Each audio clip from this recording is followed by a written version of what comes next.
Like India, Australia is home to one of the oldest continuous cultures in the world, extending over 60,000 years.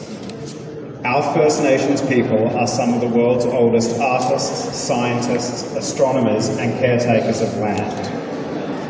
The Australian government is deeply committed to celebrating that art and culture. And what about more broadly? As my Prime Minister, Anthony Albanese, has said, art brings us together, adding to life's great highs and helping us get through the lows. Our artists help us celebrate what makes us different and rejoice in what we share.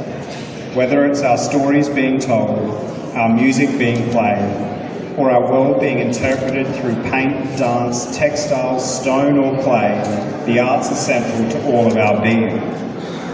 It is through our many and varied forms of artistic expression that we build our identity as a nation and as a people, and that we project our culture around the world, just as I can see this culture being projected here today.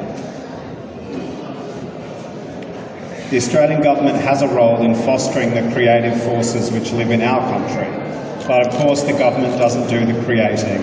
That role belongs to our artists. Artists who need to be respected as workers and creators and custodians of some amazing traditions and culture, just like we can see around the room today. I'm not Indigenous, but I come from rural Australian heritage. My mother's family have been farming sheep in Australia for more than 150 years. As a child, I spent my school holidays visiting my family in what we call the bush, or what others call the outback, helping to do things like shear sheep. Rural Australia, like much of rural India, is breathtakingly beautiful. It's also diverse, from the red flats of South Australia to the lush rainforests of Queensland.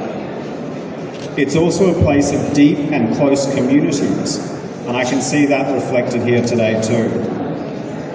While Australia doesn't have the population the size of India, and in fact I've been told there are more 9-year-olds in India than there are people in Australia, we do have the same strong sense of community that rightfully characterises both of our countries' proud multicultural democracies.